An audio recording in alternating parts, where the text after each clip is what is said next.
Did anybody else know that there were more movies that came out this year than just the Minecraft movie? I'm sure a majority of people don't because Minecraft is almost at $1 billion, and good films like Mickey 17 hasn't even gotten to 200 million yet.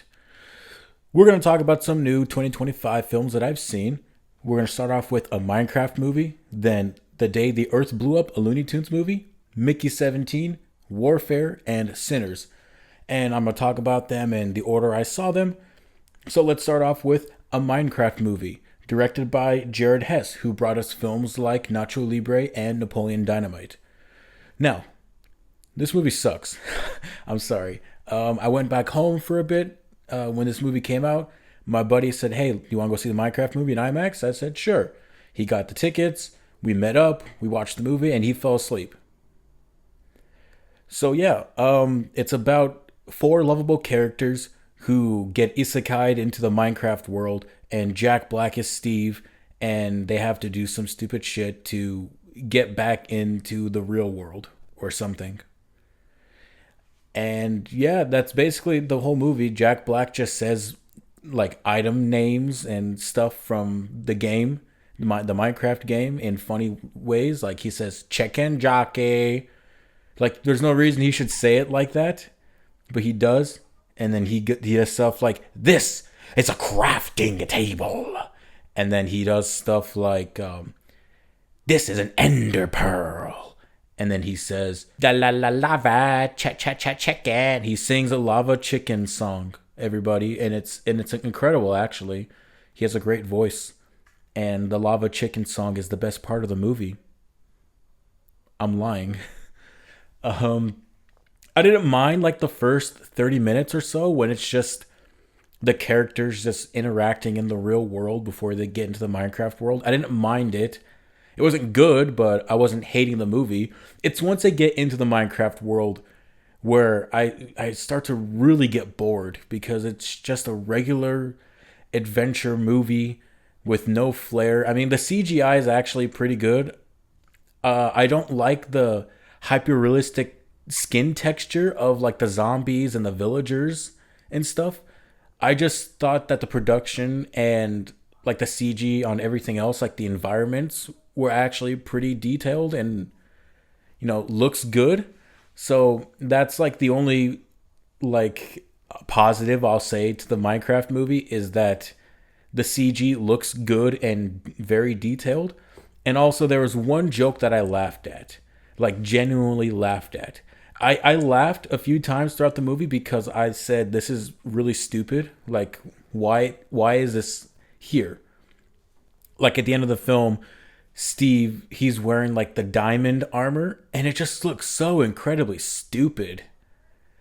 Like, yeah, the armor looks cool, but like it looks so dumb and blocky on Jack Black that it looks like it's an SNL skit. But anyways, the only genuine laugh that I had in the film was when the characters got into the Minecraft world and it turned night and the zombies came out and they're eating this sheep or lamb thing and it's so slow and they're taking their time eating it and the lamb sheep thing like cries out in horror, and I just thought because of how fucked up it was, that's why I had a genuine laugh at it. Other than that, it's just a pretty boring by the numbers movie where the characters go on an adventure and they have the whole "oh, you lied to me" or the whole "oh, we're mad at each other for 20 minutes" and then there's a fake out death, and the reasoning for the fake out death is actually pretty stupid, like why the character actually survived. Yeah, I just don't dig this movie, and the characters all kind of suck. Like Jason Momoa, he's having fun. Like the cast is having a fun time. I can tell that. I can tell they're just taking the shit with it. I don't think anyone actually took the story seriously. There's no deep thematic theme to this film. It says stuff about like, oh, you can be creative and that kind of shit, but there's no substance to it. There's no reasoning for it. Like the main character kid, like he's creative in the real world and he makes a jetpack, but some bully kids like sabotage it, and because of it, he like destroys something at a potato chip company, and he gets in trouble for it or something. And I don't get like why it's such like a bad thing for him to be creative in the real world. And his sister, who everyone thought would be the love interest for him in but based on the trailer, because she looks like a kid but she's actually like an adult who's like 23. It's his older sister. Their mom died and they moved to like Idaho or wherever this takes place. And at first I'm thinking, why is this child driving a car, and why is this child buying a house, and why is this real estate agent selling a house to a child? But I guess she's like an adult. Like their mom died and you're supposed to feel sad about it, but like that's like the extent to that thing. Their mom died and they're sad about it and they got to stick together. And she's like, I don't like that he's creative. And then the kid finds out and he was like, I'm mad at you. And then they apologize later. Yeah, the girl character, I'm not gonna remember their names. Like there's Henry, Jack Black is Steve, Garrett is Jason Momoa, and I don't know the two girl characters because they got sidelined hard in this film. Henry's sister, is it Emma? Let's see. Natalie. Yeah. No, her actress's name is Emma Myers. That's right. Okay, yeah. So Natalie, she's just the older sister character, and that's basically it.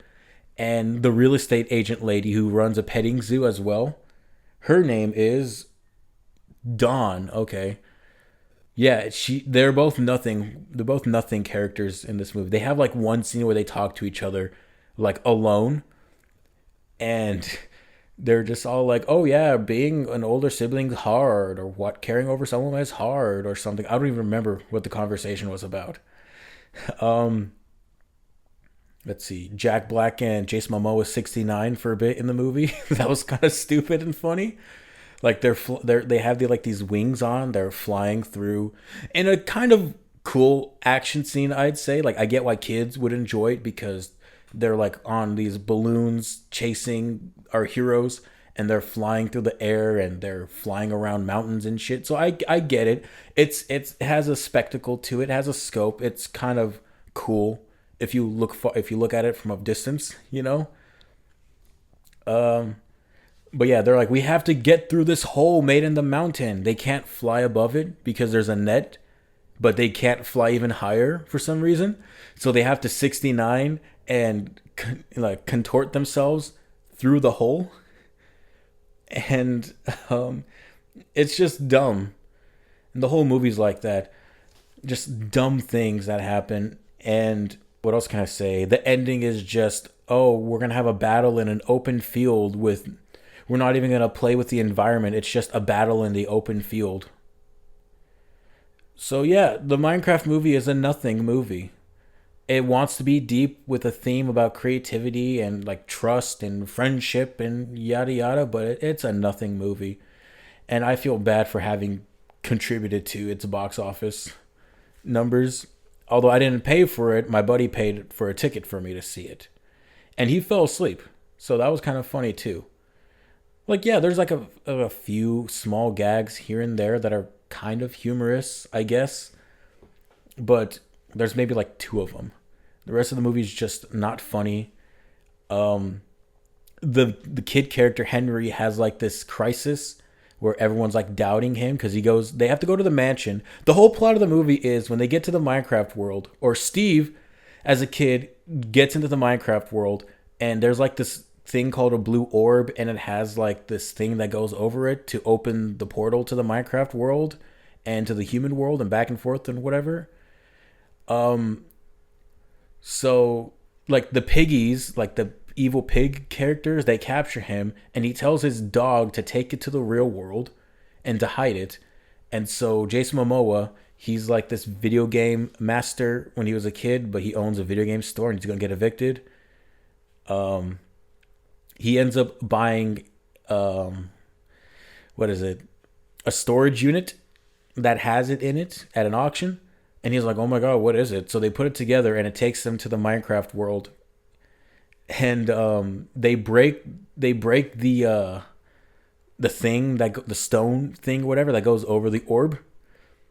So Jack Black's like, we got to go to the mansion to get the other thing so we can take you guys home.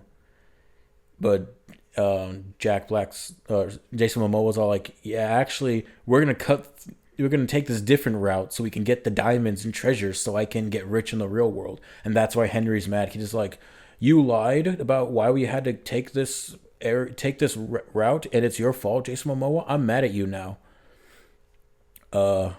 They get to the mansion, and Jack Black's like, watch out for the Enderman. Don't look into his eyes, but he does, and the Enderman is like making him hallucinate and see all the heroes, and they say like bad things about him, but it's just so like whatever, and it doesn't really matter. And then he defeats Enderman, and it's supposed, from my knowledge, Enderman's like a big deal in the Minecraft game, I think. So the fact that he just kind of takes him out in a few swings is kind of lame. Yeah, the whole movie's just kind of lame. I don't know much about the Minecraft game. I do know that it's like very comforting to people, and you can make whatever you want, and it's cool. And I want to play it at some point. I've played it a few times on like the iPad, but it's just a nothing movie. And I'm gonna be done talking about this in like a few seconds. Yeah, it's like totally devoid of creativity. It's just such a lame movie. And there's a subplot with Jennifer Coolidge. She's like the principal at the school that Henry goes to, and a villager from the Minecraft world goes to the portal and gets ran over by her car, and she takes him out to dinner. And that's just it. That's the whole side plot that gets like maybe 10 minutes of screen time dedicated to it. And it's lame. It's nothing. It adds nothing to the movie. It's not funny. It's just, oh my god, you're so pretty. And then he goes, "Ah, wah, wah, wah." And that's it. So yeah, fuck this movie. It's dumb. I don't like it. I'm giving it a D minus. No, I gave it a D. It's a D because I like the special effects. I think the CG's pretty good, and the actors are clearly having fun. I had like a genuine laugh. Yeah, so yeah, like it's like one of the worst movies I've seen in quite a while. I'm done with this movie. Next, let's talk about a film that I actually enjoyed, a film I was very much looking forward to. For a bit, there was a time where I wasn't all too interested in it. The Day the Earth Blew Up, a Looney Tunes movie directed by Peter Braungart. The film is about Porky Pig and Daffy Duck. They have a brotherly relationship with each other. They own a house. They find that there's a hole in the roof. They could get evicted soon if they don't fix the hole in the roof, so they have to get a job. But there's an alien invasion happening, and they gotta stop the alien invasion. It goes all over the place. It's a batshit wacky movie, and I loved it. I had a great time with it. At first, I saw like a few clips here and there, like when the trailers initially dropped. I'm thinking like, it's probably not my kind of thing. And then I heard people say it was actually pretty good, so I went to go see it because I want to support animated films, especially if they're fun, and especially if it's Looney Tunes, because when was the last time we had a Looney Tune animated film, let alone a 2D animated American film in theaters? I think the last one was like the Bob's Burger movie in like 2021. To my knowledge, at least. There could be a few more. I'm not sure. And yeah, we get anime films that come over, but when was the last time we had an American animated film, a 2D animated film? So let's get this off the bat. The animation's pretty good. There's a lot of great, buttery, smooth scenes of character movements and like the cool action scenes. They're animated pretty well. There's a few moments here and there that just seem kind of choppy, or like it was a different animation team that dealt with like a very small part of a scene that made it look so out of place from the rest of the scene, but it happened so far in between that's not that big a deal. It's just a little noticeable. Other than that, I think the animation is pretty good. And there's a lot of jokes with the animation, especially in the beginning with this Farmer John character, Farmer Jim. Yeah, Farmer Jim. He's like the dad to Porky and Daffy. There's like a lot of funny, intentionally animated scenes with the way he moves and talks that is just fucking hysterical. And they were just taking the shit out of it, and that's what I loved about it.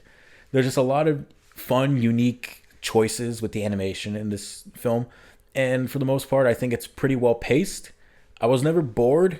There were just a few moments where I thought like, okay, we could speed this section up, like when Daffy and Porky get like their job at this gum factory that Petunia Pig works at. Petunia is like Porky's love interest. I felt like, okay, why does this scene need to be so? It's like it looks cool, I like it, but come on, we could speed this up a bit. But other than that, the pacing's pretty good, and I like where the film goes because it's not just we got to deal with the alien invasion.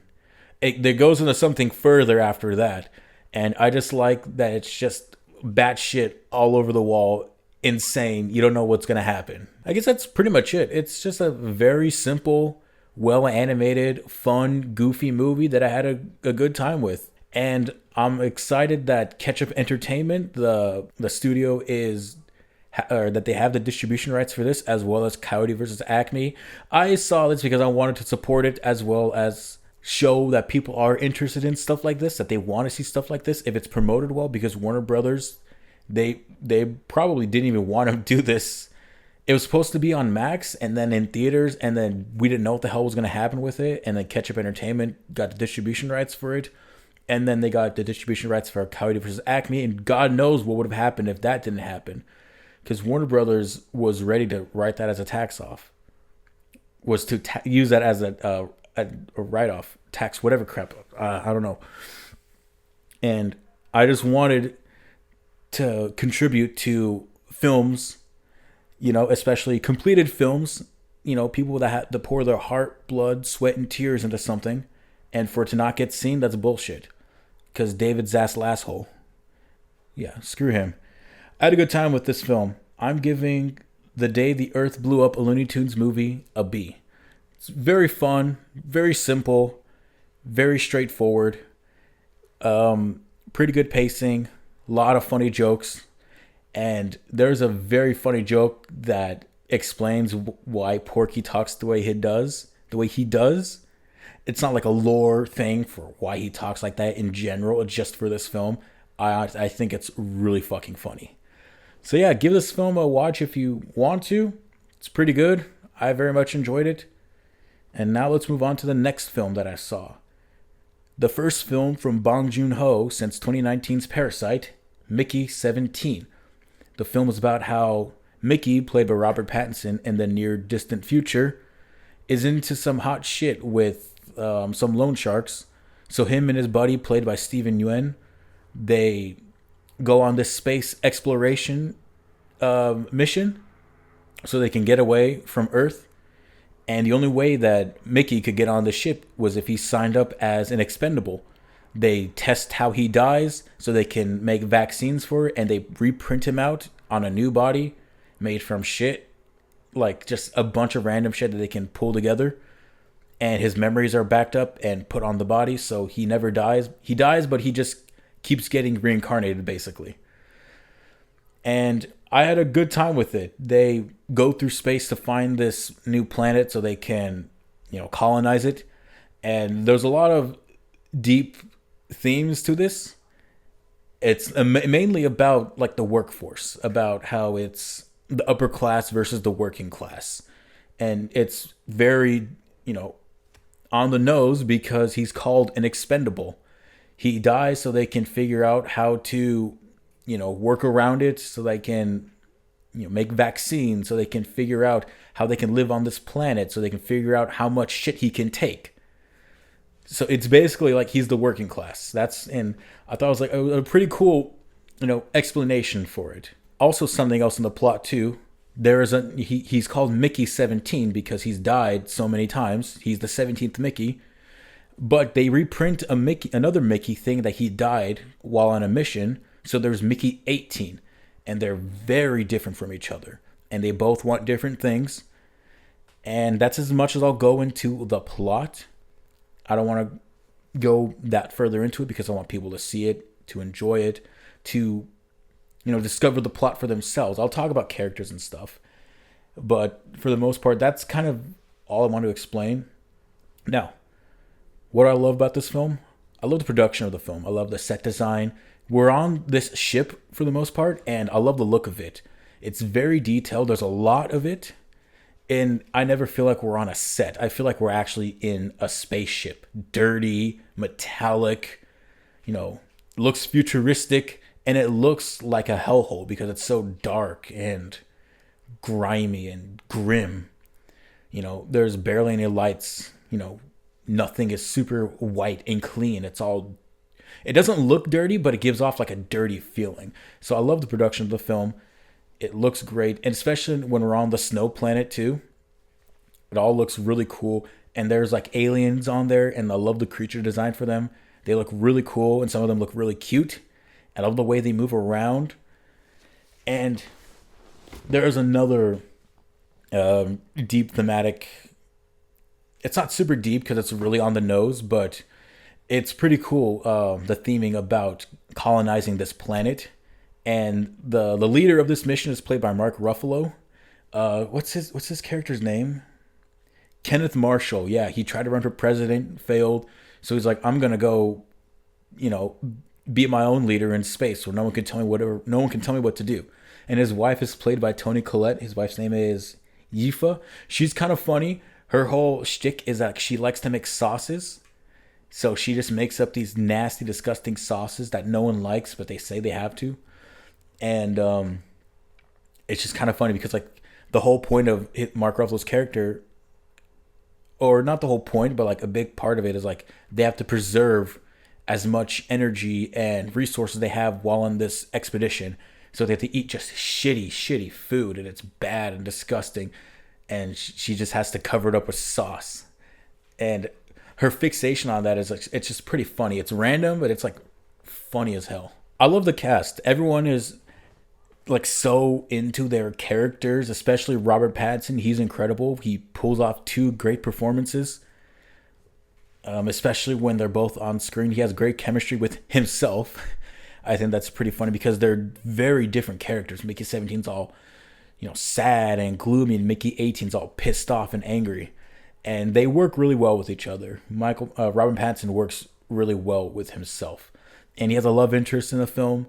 Her name is Nasha. Sorry, it's been a while since I've seen the film. I don't remember everyone's name. But she's a pretty fun character. And she's not just a love interest. I really like her character. She's like a strong military type. So yeah, she's really cool. She has a lot of cool things going on with her. And Steven Yeun, he's kind of a dirtbag in this film because I don't want to say what happens, but he's just kind of a douchebag. But he's very likable and funny. Yeah, all the cast is great. I love all the characters in the film. There wasn't any character that was like, I don't dig you, or you're taking it too far, or you're not funny. Every character has some pretty good jokes here and there. It's a very humorous film. It's fucked up, but it's very funny. And I love the scope of the film. I love how contained it can be at points when it's like Mickey arguing with Mickey, or any time that it's just small character interactions. I always felt invested. And then I love the bigger things going on. I love the themes on the workforce. I love the themes on colonization and, you know, power. And Mark Ruffalo's character just being a dick and thinking he's above everyone else. And especially on like the limits of science because of the reprinting, the reincarnation basically of Mickey over and over again, and how like fucked up that idea is. So there's a lot of themes at play here, and it's a very interesting story. And something I heard people had an issue with was the pacing of it, because, you know, it's like a huge demographic. It's just a few people I've heard from here and there. I actually dig the pacing, and I wish more of the film was like the beginning. Although it's not a complaint on me. It's just something I wish there was. Like, there's a lot of narration in the beginning, like Casino basically. And if the whole film was like that, I totally wouldn't have mind. I thought like, oh, this is actually pretty cool. He's just narrating this entire time. I enjoyed it. I thought it was cool because, you know, Robert Pattinson has a cool performance in this film. It's something I haven't seen from him before. And yeah, he's great in stuff like The Batman and The Lighthouse. And I want to watch his other more serious roles.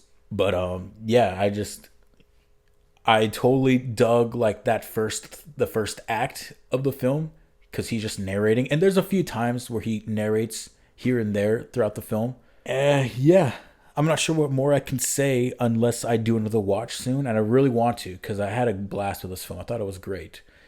It was my favorite film of the year. I'll get to my favorite film of the year later in this video. So for now, I'm giving Mickey 17 a B plus. It has everything you want: great characters, funny vibes, great jokes, incredible filmmaking. The film looks excellent, and I never doubted that there were two Robert Pattinsons on screen. I missed a chance to watch this on IMAX. Oh well, it looked pretty good when I saw it. I don't care. It looked great. It just looks really damn good. And people are saying it's not as good as Parasite. I didn't expect it to be. It's just a really damn good movie. Next, we're going to talk about Warfare, directed by Ray Mendoza and Alex Garland. I like Alex Garland as a filmmaker. I'm not so hot on Men, but there's a lot of aspects I really like about it, and I really enjoy Ex Machina and Annihilation, and I really dug Civil War. So this is a great filmmaker, and Ray Mendoza, he is a U.S. veteran, and he's been a consultant on certain war films. The film is about how Navy SEALs are on a surveillance mission in Iraq, and how it goes awry as they are attacked by opposing forces, of which Ray Mendoza was a part of. The promotion of this film was that it's all taken from their own accounts. Every soldier who lived from this event, it's taken from their memory. It's based on their memory. I really hope it comes off as authentic. I thought this film was actually pretty brutal. It was horrifying to watch because it's not, oh, we're badass military people and we save the day and we blow everything up and we're kick ass. No, it's pretty fucked up. You know, soldiers lose limbs. They're fucking screaming in pain and horror. They're pinned down. They're losing. It's fucked up. And in those moments where, you know, they're pinned down, they're fucking losing blood and shit, it's horrifying.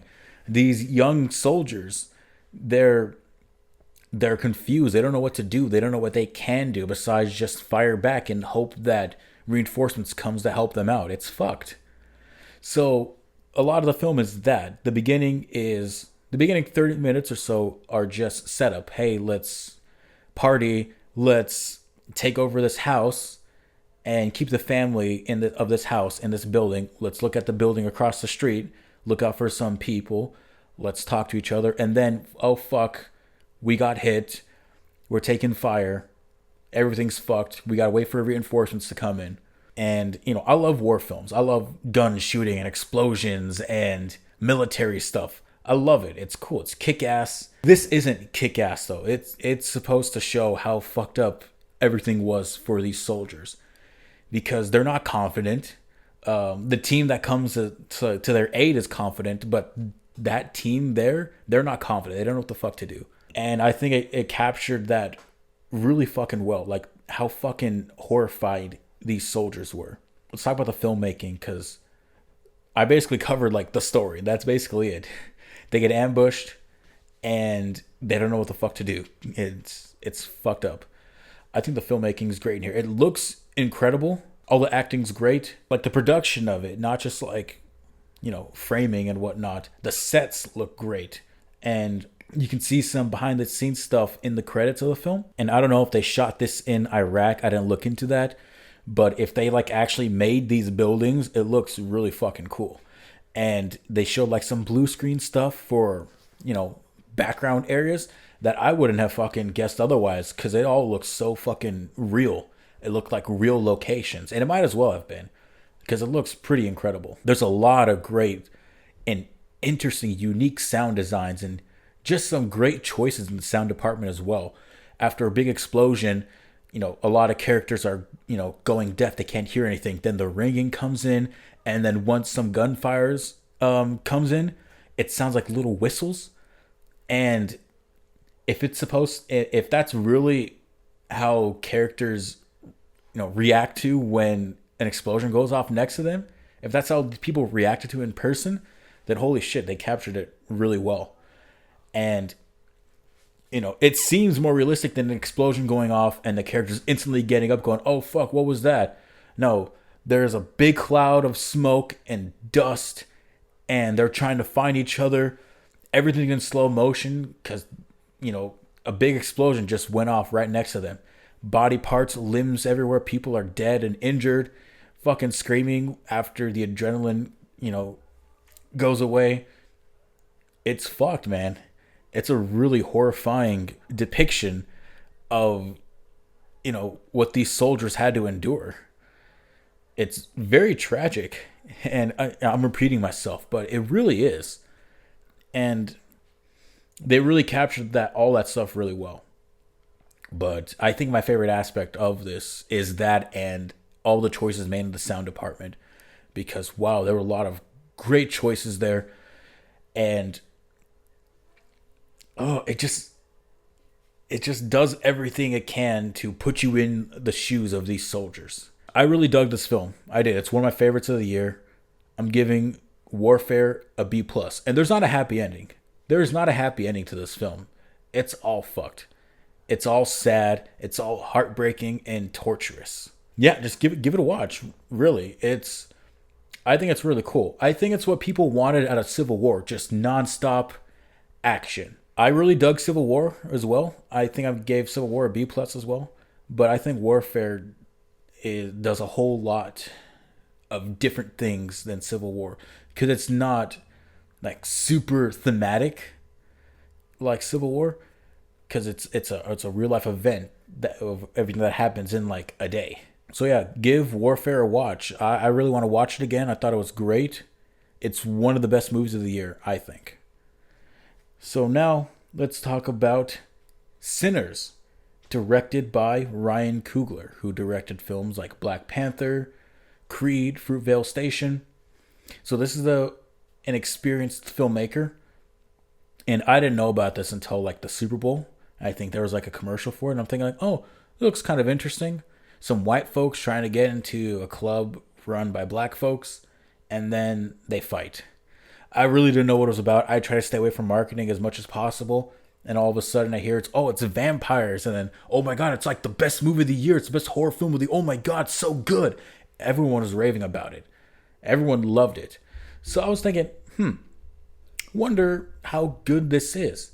And then out of nowhere, I saw, hey, this is actually being shown in 70 millimeter IMAX. And I thought, what the fuck, really? I gotta see this. The only other film I've seen in 70 millimeter IMAX was Oppenheimer. I missed my chance to do that for Interstellar, but I still saw it at the Chinese theater, and it filled up the entire screen, and it was just incredible, that experience. But I saw this at City Walk, the City Walk AMC in Hollywood at Universal Studios. On my first watch, I really dug it, but I initially thought, I think people are kind of overhyping how good this was. Like, I definitely enjoyed it, but I think people are really, really overhyping it. I think because I thought it was a little too slow, and I thought the villain was kind of lame at first. Like, oh, he's just a vampire. That's kind of it. And I still like the characters. I love the look of it, especially on 70 millimeter IMAX. It looks incredible. But I think I zoned out a bit. But I watched it a second time, and I was reassured to know that I didn't miss anything. I just like misheard a few lines. Because at first I thought, wait a minute, whose guitar was that? Did I miss? I thought they explained like this guitar was actually belonging to someone else at the end of the film, and I thought, oh shit, I missed something. But no, I just misheard a line. So I thought when characters were talking before, I really thought I misheard something, and I really thought I zoned out my first watch. I'm glad I didn't. I watched it again with my girlfriend because she really wanted to watch it, so we watched it in a regular IMAX. It still looked great, so I'm glad for that experience, that it still looked really good in IMAX. So if you didn't see it in 70mm IMAX, you didn't miss out on just how good this film looked. It just looks so much better on 70mm IMAX the way it was supposed to be watched. Anyways, getting into the movie, on a second watch, I actually liked it a lot more. I thought the film flew by. I thought the film had a better flow to it on my second watch. I was more invested in the characters. I was more invested in their backstories. And I was more invested in the villains. I got the villains a little more. They're not like the best villains. They're not super sympathetic. They just had some good reasoning behind them. and I sympathize with them more on the second watch. And I just sympathize with the whole film more on the second watch. So now I love this film. And I wasn't trying to be different or anything on my first watch. I just, I really enjoyed it. I thought it was a great experience, but I think that second watch was very warranted. So let's talk about the plot. So, set in 1932, identical twins, Smoke and Stack, played by Michael B. Jordan, come back to Mississippi to open up a club. And they want to play music, they want to sell drinks, they want to make money. After having worked with gangsters and Capone in Chicago, one of their recruits is their cousin Sammy, whose father is a preacher who doesn't want him to play the blues music because he thinks that the blues music is devil music. And after recruiting a bunch of people, they have a good time, but vampires come and they got to defend themselves from evil vampires that want to kill them. That's as far as I'll get into the plot of it, because that's kind of all there is. Like, on a surface level, there's definitely a lot more deeper themes, especially with character interactions. I really encourage you to go watch Sinners. It's really damn good. It's one of the best reviewed films in a long time, and it's doing good at the box office for a film of its type, an original horror film. And I'm very glad for it. Let's look at the box office numbers real quick. Last I checked, it just crossed over 200 million worldwide, and that's really good, especially for a film with a $90 million budget. Okay, I was wrong. It crossed 181 million worldwide, and it's only been out for 2 weeks at this point. That's really damn good for an original IP, especially an original horror film. And every showing for 70mm IMAX sold out like crazy. So I'm glad I got to watch it within its first week. A lot of people are loving this film. A lot of people are seeing this film. And yeah, it's not making the Minecraft movie numbers, but it's still a force to be reckoned with because it's been number one for 2 weeks. That's going to change because of Thunderbolts.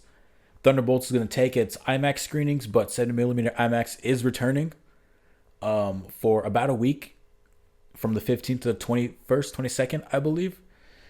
Okay, anyways, back to the movie. I just get off on these tangents and stuff. Back to the movie. The film looks incredible. It's presented in such a cool, kick-ass, interesting way. Even in moments where there is just characters talking and it's shot reverse shot, I still love the framing. I love the settings. I love the environments. And there's so much going on in the background when if it's characters talking at a store, if it's characters talking at the club, there's still so much going on, and it's not a boring looking film. I love the lighting, especially in the club. It's dark. You're not able to make out characters' faces all the time. It's an incredible looking film, especially when it's those IMAX scenes when the entire screen is filled up. Those look beautiful. And people are talking about those shots, those moments. It's the moments where we're seeing the film and then expands to the full screen in IMAX. And those moments are incredible, especially that oneer. I'm not going to say what it is. I'm just going to tell you it's a oneer that involves music. And it is kick ass because I'll say what it involves. It involves music. And we get a little blurb in the beginning about how you can make music and have such connection with it that it invites spirits from the past and the future. But it can also invite evil that lurks in the present. That's why the vampires come. That's what draws the vampires to come. And we see how much music has evolved and how much expression there is in both African and African American culture and the evolution of it. Because we see it, the past, the present, which is the 1932 era, and then the future when it goes into R&B and hip hop and DJ turntables, and we see like more like African tribal stuff in the past. And because there's Chinese characters, we also see like past Chinese dancing, and we get like sort of a music hint from there. And it's just really cool. It just goes to show how far music, especially in African American culture, has come. And it's just a really kick ass scene, especially since it's a oneer. I love it. It's great. Let's talk about the music. Not so much like the soundtrack. Well, there are some cool soundtrack pieces like that they actually sing throughout the film. That our character Sammy creates. He's like the main character outside of the Smokestack twins. He's like the main character too as well. He makes music with his guitar. He makes blues music, and like the songs he sings are really fucking cool. And I like guitar blues music too. My favorite genre is rock and roll. The music that he makes, it sounds really cool. And I'd like to get more into blues, older blues as well. So like those pieces that are made for the movie, those are all really cool. Now let's talk about the score from Ludwig Göransson, who has worked with Coogler before. The score is incredible. There's so many memorable pieces. My favorite piece is Why You Here. It plays at a very cool moment in the film, a very emotionally resonant moment in the film when Smoke goes to visit his past lover, his past wife. It's a very simple guitar piece that grows into something bigger, where like a bunch of characters start coming together and characters embrace each other. It's really kick ass, really cool. The theme for the Smokestack Twins is also kick ass. It's really cool. I love all of the music in this film, especially like when the vampires come in. It's like thematically appropriate for the vampires. Gets more into like of a heavy guitar stuff. Like I don't know how the best way to describe certain music pieces and like stuff like that, but when the vampires come, it's really cool. But yeah, all the guitar pieces that get us into these environments in this Mississippi area, Clarksdale, and especially when it's just characters driving or establishing shots and then characters talking. It's really cool. I love all the music in the song, all the guitar pieces. It's great. Go listen to the score for yourself. It's incredible. One of them goes down, down, down, down, down, down, but down, bam, bam, down, down, bam, bam. That's really cool. There's a boom, boom, bam, boom, boom, boom, boom, bam, boom, boom. That's kick ass. Just so many great pieces. Go listen to the score. It's definitely a unique score. I love it. And it kind of reminds me of Killers of the Flower Moon, because there's a lot of guitar pieces in there, but this is more unique. And this has been more in my brain since. And I've seen this film twice. So yeah, it's really in there. I love this score. Let's talk about the characters. I love all the characters in this film. They're great. Outside of the main characters, outside of Smoke, Stack, and Sammy, there's Bo and Grace. They're Chinese store owners. They're really cool. They're memorable. They have a lot of great moments. There's Pearline. She's a singer. Is that her name? Pearline? I just want to make sure I have her name correct. Pearline, yeah. She has some great moments. There's Cornbread. He's their bouncer. He has a lot of funny moments. Delta Slim. He is, I think, my favorite character. He has so many fun and funny moments and funny lines. And he's just a cool, kick-ass character who plays the harmonica and piano. He's so fucking cool. I love Delta Slim. There's Annie, who is Smoke's past lover. She's into like voodoo, like magic ritual stuff. And there's a really cool detail I didn't notice when I first watched. And it involves how it protects Smoke. I didn't notice it on my first watch. And on my second watch, it clicked with me like, oh shit, that's why this happens. And it's really cool. I didn't notice it. And there's a sound detail with it that should have clicked with me on my first watch, but it didn't. Which is why I said the second watch was needed for me.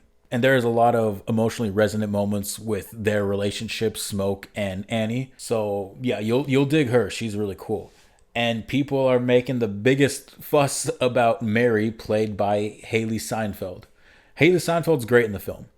And I can get why there's a big fuss about her character. She has a really funny line when she first gets introduced. but what she does with Stack later in the film, a very sexual thing that she does with Stack later in the film, that's yeah, Twitter blew up for a bit. When that happened, I looked over to my girlfriend in those moments to see how she was reacting, and that was a funny sight to see. Yeah, there's a lot of sexual energy in this film. It's not overbearing and it's not gratuitous, but it is very interesting to see, especially people's reaction to it. And it totally works with the dynamic of these characters and their relationships. Yeah, that's all I'll say on that. But her character is really cool. I like her. And then there's Remick. He's the main vampire leader character who starts turning people and wants to get all the people in this club. He's really cool. I dig him. I dug him more on my second watch. At first, I'm just like, okay, he's just a villain, you know. I didn't get all too much from him, but on the second watch, I got more of his character, I got more of his reasoning, and he's just charming all around. He's just a charming guy. And if it wasn't for the killing people, he wouldn't be like a villain type guy, you know? But it's just the way he goes about it that makes him the villain of the film. There's a cool scene when all the vampires are outside dancing and singing this song, which it sounds cool and they're all happy go lucky. I just can't understand what they're saying. It's a thing with me where I can't get what people are saying where there's a bunch of people singing at the same time, you know? Not a fault of the film. That's just a me issue. But I got the vibe of it all. I like that music. It's very different from the music that the characters in the juke in the club are making. It just goes to show like the range of music in this film and how cool all of it is. Now, on my first watch in 70mm IMAX, I was like at the second row. So looking up and like on the right side, looking up at this tall ass screen, watching the action scenes wasn't the most easy thing to do. I got it though, and I thought it looked cool. I thought it was captured well, but I was thinking maybe I'll see a little more of it better on a second watch. And when I did, I wasn't that further away. I was in like the third row to the screen, still in the IMAX screen. And so I was able to see more of it. I was able to like, you know, sit back a little more. But I think that the action is a little too fast. And that was something I was looking forward to, seeing the action. I was invested in everything else still. I thought it was all cool. I love the character interactions and I love the connections they all had with each other. I love the jokes and it just looks incredible and sounds great. But I really wanted to see what all this action stuff was about. And there's not a lot of it. And I'm not upset at it. I wish I could see more of it though. I just think that the action is a little too up close. We don't get a lot of wides of the action happening. And maybe it's to give us the sense of being enclosed in this small area that the characters are fighting in. It's not super cramped, but it is, you know, it is a small barn area. And what's not a barn, it's a sawmill that they purchase to open the club in. Like the initial action stuff with the vampires, I just think it's a little too close for me personally. Maybe on a third watch, you know, without having to look up at the screen, you know, being so close, maybe I'll be able to capture it more. But that's just how I feel, honestly. I think the action's just a little too close in. Not the final action scene though. I won't say what it is. It involves guns. That's all I'll say. It involves guns. And I thought that action was captured pretty well. Maybe because there's more slow motion in it, and maybe because it's more wide. But I thought all of that looked kick-ass. What else can I say, really, on this movie? Thematically and emotionally, it resonated with me more on this second watch. I enjoyed the characters a lot more. I enjoyed the jokes a lot more. Like, I still found the film funny. When you can watch a film multiple times and still find it funny, then you know it's a funny movie and it's, you know, written well. I like the script. I like the character interactions. It looks absolutely incredible. Beautiful. Like, 70mm IMAX. Wow. Stunning. One of the most stunning films of this decade. It's up there with Oppenheimer and The Brutalist. Just incredible looking films. Oh, I'm so happy it's doing well. I am so happy this film is doing well because it's an original film. People are going out in droves to watch it because they're showing the studios that we want to see stuff like this. If you advertise it enough, because like Black Bag and Novocaine, those movies didn't make a lot of money. They're original, but they didn't make a lot of money because I don't think they were advertised that well. I don't think they were shown on billboards and commercials and stuff enough. But there's been a lot of talk, and I think it's the word of mouth about Sinners that's really, gotten people to go see this more so. And it felt like Ryan Coogler had his vision and he didn't have any opposition to, no, you can't show this, no, you can't do that, shorten this, cut this down. If this film was 3 hours long, I think it still would have had as much substance as it did now. I honestly wish the film was longer. I wanted more out of this film because I really did dig it. I love this film. I do have a few minor complaints. There is one scene in a car that I honestly didn't know what was happening. On my first watch and my second watch, I couldn't hear what these characters are saying or what they were really talking about. Like at the beginning, I got it at the end, but at the beginning, I was just like, wait, hold on, what are you saying? What is this in relation to anything else in the movie? That's just honestly how I felt. Maybe I just couldn't hear it personally. Another issue I had was just a convenience that happens, like a few minor conveniences that happen that I honestly just can't get behind. It's a little more understandable on my second watch, like, oh, there's a distraction happening. But honestly, the fact that none of those characters noticed this other thing happening, it does kind of irk me as a convenience a little. But other than that, I still think the film was excellent. I think it's the best film of the year that I've seen so far. Had a lot of fun with it. It's very funny. It's shot incredibly well. The music is excellent. And it does something really damn cool. There are two Michael B. Jordans on screen at multiple points in the film. And there's a scene where Smoke and Stack are handing each other cigarettes back and forth. They're taking a drag from it. They hand it to the other character. They're taking a drag and back and forth. I read somewhere that apparently that was the most difficult shot to do because it wasn't like a body double with Michael B. Jordan's head composed on it and Michael B. Jordan just standing in one place and the body double standing in the other. No, he stood in one place. They had this crane that, knew its path that it took in this camera movement, and it knew exactly where Michael B. Jordan would be standing in one place and then the other, and it followed that exact same camera movement, and Michael B. Jordan was basically just passing a cigarette to himself, back and forth.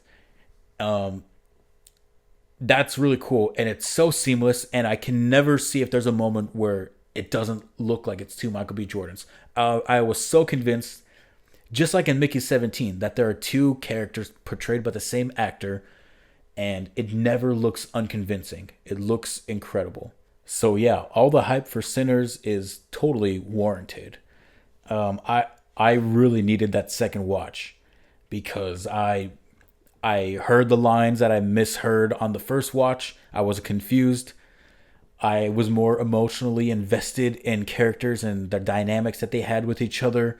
I was more invested in the villain, and I picked up on little details I didn't pick up on my first watch. So yeah, Sinners is incredible. It's one of the best films. It's the best film I've seen this year. It's one of the best films I've seen in quite a while. And yeah, I'm so happy that people are loving it. I'm so happy that Ryan Coogler got to make this film.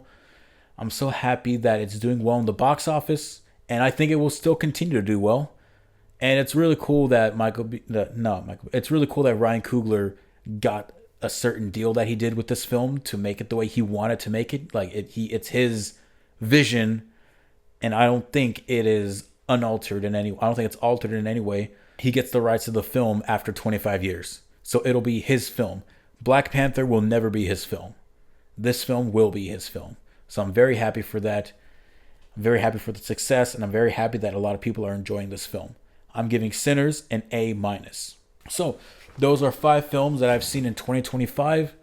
I've seen a total of 6 2025 films released in the year 2025. The other film being Captain America Brave New World. I'm looking forward to Thunderbolts. I'm hoping to see that next week. I was going to see it today, but I said no. I'll watch it later. I'm dealing with some certain things right now. But yeah, what do you think about those 5 films? A Minecraft movie, Sinners, Warfare, Mickey 17, and Looney Tunes, The Day the Earth Blew Up, or The Day the Earth Blew Up, a Looney Tunes film. Have you seen them? What do you think about them?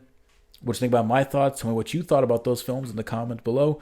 And I'll be back with more enjoyable content like this. So, yeah, bye.